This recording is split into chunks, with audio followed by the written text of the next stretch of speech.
Hacks, pardons, and vaccines transfix Washington.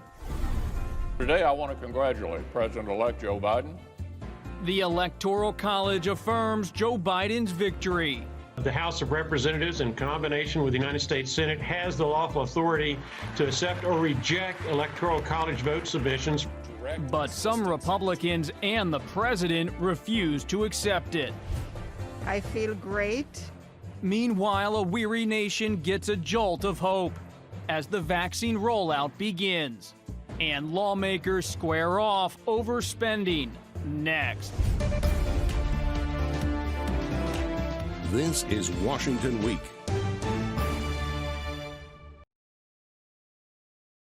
Once again from Washington, moderator Robert Costa. Good evening and welcome to Washington Week. Joe Biden ends the week as he began it as president-elect of the United States. But that status was given critical new recognition this week by some Republicans, including Senate Majority Leader Mitch McConnell. The Electoral College has spoken. The president-elect is no stranger to the Senate. He's devoted himself to public service for many years. I also want to congratulate the vice president-elect, our colleague from California, Senator Harris. After the Electoral College affirmed his victory, Biden used the moment to call for unity and denounce the president's conduct. It is my sincere hope we never again see anyone subjected to the kind of threats and abuse we saw in this election. It's simply unconscionable. You know, in this battle for the soul of America, democracy prevailed. We, the people, voted. Faith in our institutions held. The integrity of our elections remains intact. And now it's time to turn the page, as we've done throughout our history, to unite. Turn the page, and this all comes as the country continues to reel from that pandemic, as Congress negotiates over spending, and as federal officials express alarm about Russian hacking. Joining us to discuss these issues are three of the nation's top political reporters. Rachel Scott, White House correspondent for ABC News. Jonathan Swan, national political reporter for Axios. And Susan Davis, congressional correspondent for National Public Radio and co-host of the NPR Politics podcast. Jonathan, take us inside the White House tonight. How is the president handling this moment? Well, it depends which part of the moment you want to talk about. I mean, he is completely fixated still on grievance and wanting to, being upset with people like Mitch McConnell, who he thinks are weak, who he thinks aren't sufficiently fighting for him. He's, spending most of his time thinking about the election and thinking about how to spin that he's still in with a chance and how to show his base that he's still fighting with them. He spends virtually no time at all thinking about COVID or many of the other things that are roiling the nation right now. Sue, when you heard Majority Leader McConnell acknowledge the political reality, was that partly about the upcoming Georgia Senate runoff elections and getting Republican voters to get out and vote in January? Yeah, I mean, I think every calculation Republicans are making right now, and Democrats too, is about these Georgia special elections. Most people I talk to give Republicans a narrow edge as sort of the home team in both of those races. But, if the Senate were to change hands, that completely scrambles every calculation we've been making about the Biden administration. And I think McConnell's fear as we go forward into January, where Congress still has to certify the Electoral College, is he's trying to get in front of any situation in which the Republican Party could be divided. They're probably going to have some drama on the House floor, certainly among the president's House allies. But Mitch McConnell's been talking to Senate Republicans and saying, don't agree to these objections. Don't be part of this circus. And the fear is that it's going to look like there's Republicans who are for Trump and against Trump, and that could have some ripple effects throughout the party.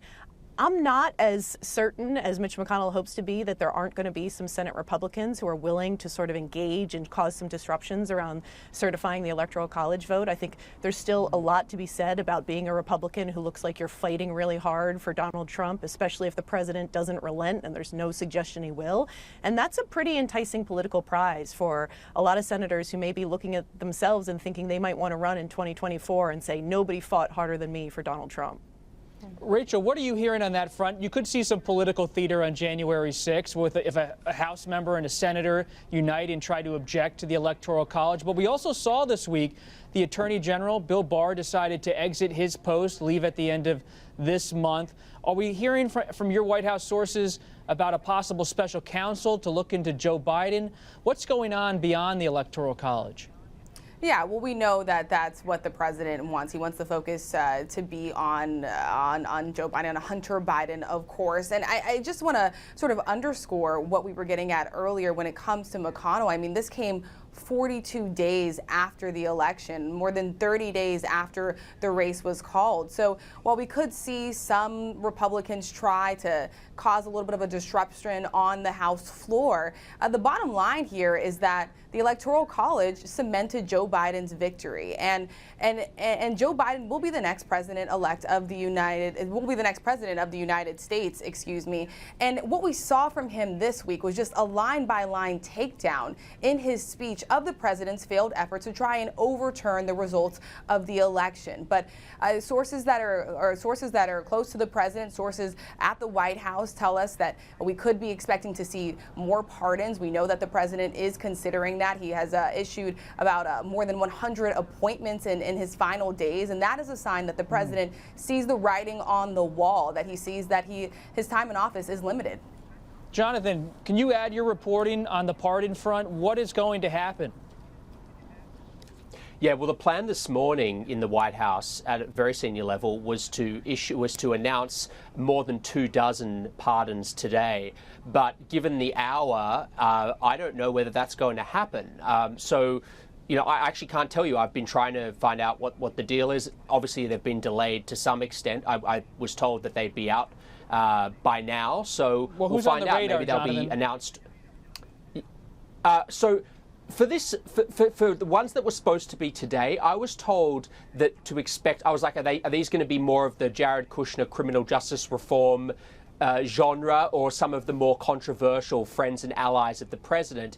And this person sort of laughed somewhat nervously and said, you might find some things controversial, but I was told that not to expect Paul Manafort or Julian Assange in today's batch. But again, this is moving. This is such a fluid situation. I'm hesitant to even say that because you've got President Trump. This is one of his powers that he can exercise on a whim, and he can change it. You know, you saw what happened with Michael Flynn, which we reported, you know, the day before or 2 days before he was going to do that. So one thing I have been told is that there is a push on the right for him to pardon Edward Snowden. I'm told that's unlikely. There are people around Trump urging him not to do that. Well, Sue, on Capitol Hill, are some Republicans urging the president not to do that, not to issue this flurry of pardons in the final days? You know, I think Republicans in Capitol Hill gave up a long time ago thinking that they could have much influence over the president. I think that it depends on who it is. And to Jonathan's point, if he were to go so far as to pardon someone like an Edward Snowden, that would be incredibly controversial. I mean, I think any pardon at this point in administration would be seen as controversial, but not only broadly controversial, but that is someone that most people in the Republican Party would tell you that they have absolutely zero support for a pardon, and would once again be jamming members of his own party to decide between talking about what they really think and believe and siding with President Trump. Now, we also learned this week that there is a cost to this election standoff and the president's baseless claims of fraud. Here's testimony from Christopher Krebs, the former top federal cybersecurity official. I think that continued assaults on democracy and the outcome of this election that only serves to undermine confidence in the process is ultimately, as you both have said, you know, ultimately corrosive to the institutions that support elections. And going forward, it will be that much harder. The dismissal of Krebs in the wake of the election comes as the United States is facing another threat. As the New York Times put it, quote, hackers who American intelligence agencies believed were working for the Kremlin penetrated government systems and said that the cyber offensive was a, quote, grave risk to the federal government.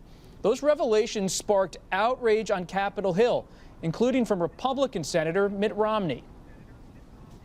National security is extraordinarily vulnerable. And in this setting, not to have the White House aggressively speaking out and protesting and taking punitive action is really quite extraordinary. Rachel, has the president spoken out at this at all, publicly or privately? No word from the president on this front, and so many questions remain on the things that the president is silent on when it comes to cybersecurity, when it comes to the pandemic. Of course, the president seems to be laser focused on trying to overturn an election that he lost. Look, the White House says the president, of course, is monitoring this, but you hear even Republicans coming out and saying that we need to be focused on this, that this is an emergency situation, especially when we talk about that this went possibly undetected for months on end. Even Republicans here are sounding the alarm, and President-elect Joe Biden even cautioning and urging that we need to get to the bottom of this. Rachel, quickly follow up here. Are you hearing anything from the Biden camp about how they want to handle Russia once Biden takes office? Well, Joe Biden has said it repeatedly on the campaign trail that someone like Putin does not want him in office because he says that he knows that he is tough. But, you know, listen, they have accused the President Trump of trying to cozy up to someone like Putin. We know that President-elect Joe Biden wants to take a little bit of a tougher stance there, but they came out today and said that this would be of utmost concern from them. They want to get a handle on this situation. They're sounding the alarm as well. Jonathan, what's the significance of this Russia hacking story? You've done some reporting about the Trump administration shaking up personnel at the Pentagon. What's the status of how the Trump administration is handling this? Well, they were caught off guard, and it's one of the biggest intelligence failures in modern history. And it's a huge, wide-scale attack that the agencies are still trying to figure out how far this goes. And the timing could not really be worse, because what we reported this morning is that last night, this is in quite an extraordinary moment, the acting Secretary of Defense sent out a missive across the Pentagon, an order to stop meetings with the Biden transition team. They cancelled all meetings today. And this was the Pentagon tried to spin this in, frankly, quite a laughable way today, trying to say that it was business as usual. This was a mutually agreed upon decision for the holidays with the Biden people. Completely false. The Biden people did not want to pause briefings and transition during a cyber attack at a time when the nation's security is so vulnerable. They want to continue apace. This was not a mutual decision. And in fact, it was a decision that was discussed last night with the West Wing. So far from a routine decision, this was motivated to a large extent, I'm told, by sources in the administration, by anger at the Biden team, blaming them for a week that a story that your newspaper printed, Bob, the Washington Post, your colleagues Josh Dorsey and Nick Miroff scooped on Wednesday night. A story about how much money they would save on the border wall. And the Trump team, without any evidence, blamed that on the Biden transition. They went into a complete fury about it. And that's part of the animus that they have towards them, which was already there. Well, we'll keep an eye on that story. And all of this is playing out as healthcare workers and many political leaders receive the first doses of the COVID-19 vaccine, a hopeful development during a grim week. And it's all as we watch crunch time happen on Capitol Hill tonight, as Congress just passed a few hours ago a continuing resolution keeping the government funded on Friday while lawmakers continue to negotiate over the stimulus bill in the coming days. Sue, you're the congressional correspondent for NPR. Why the so-called CR, the continuing resolution on Friday night, and where does the stimulus negotiation stand?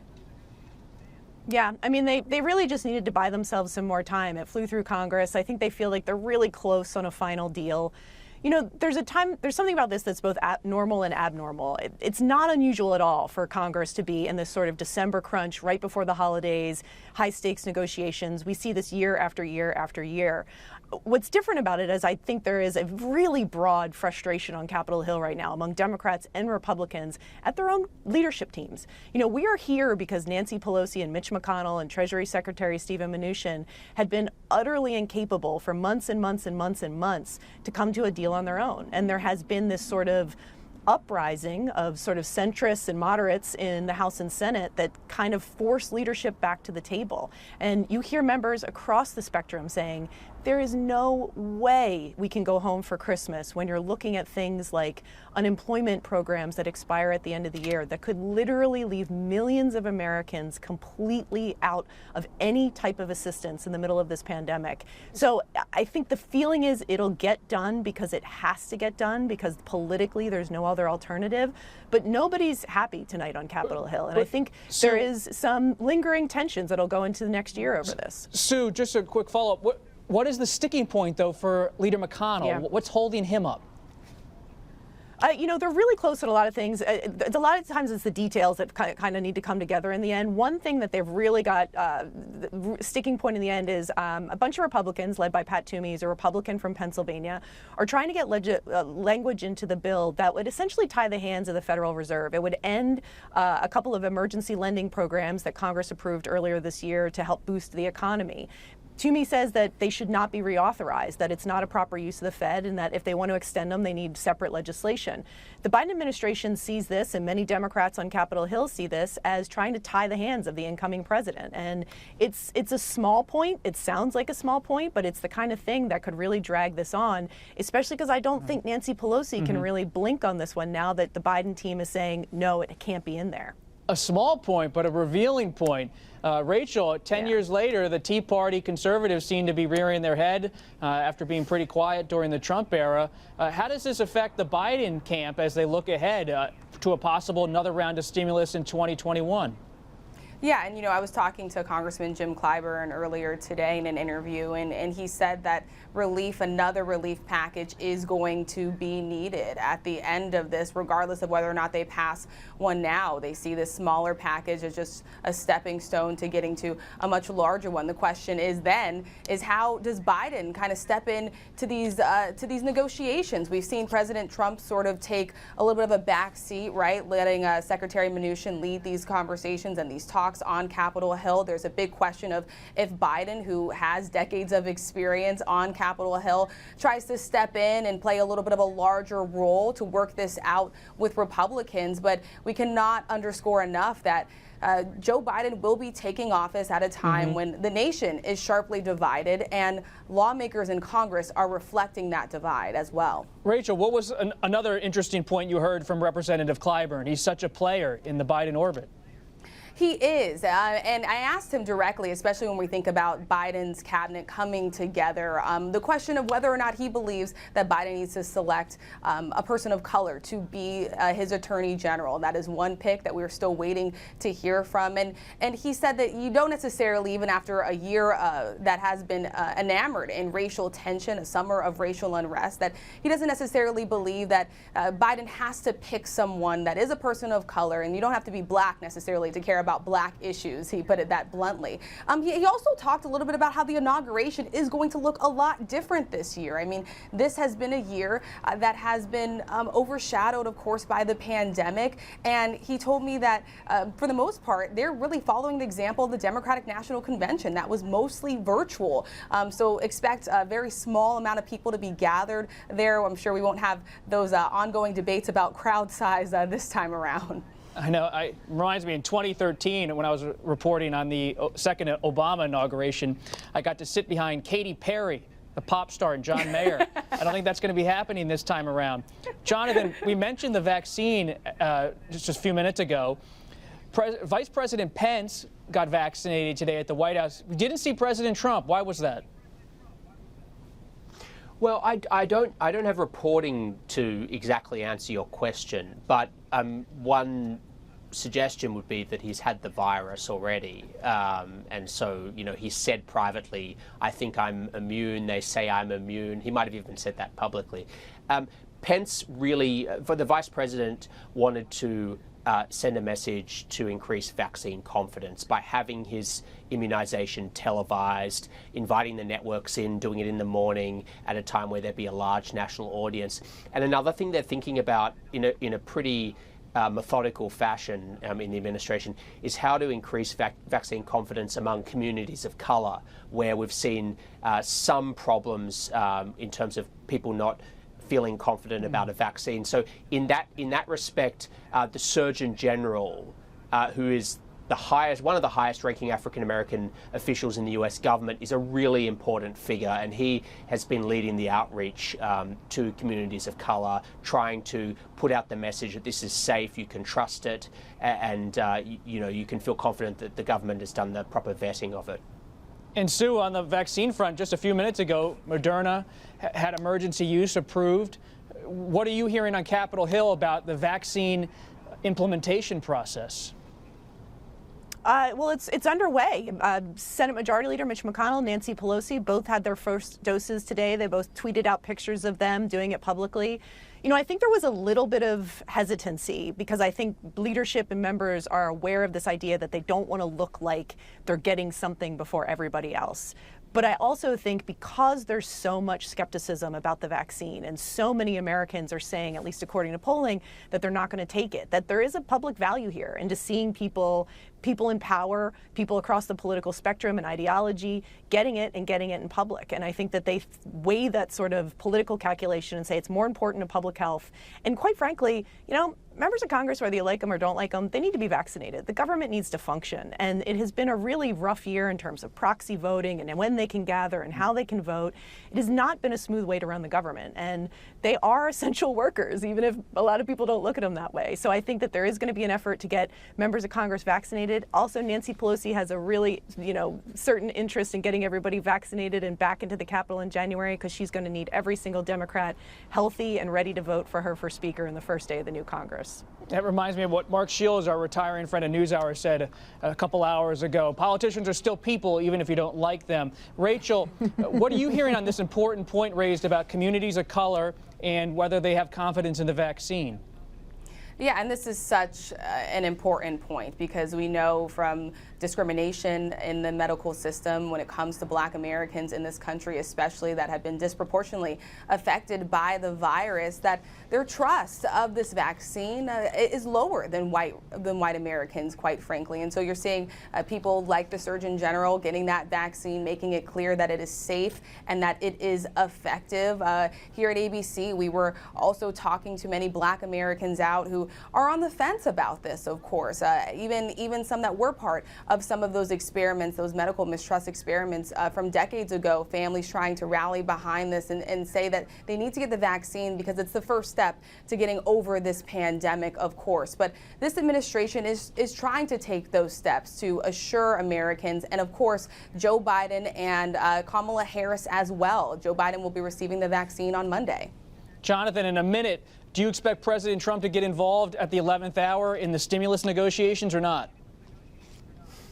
He's been a non-factor in them, really. I mean, he's made a few comments behind the scenes that he wants larger stimulus checks, but really, to the extent that he was intensely interested in the stimulus package, he wanted a huge package to go out before the election to help him get re-elected. And in fact, the resistance he ran into was from the Republican Senate.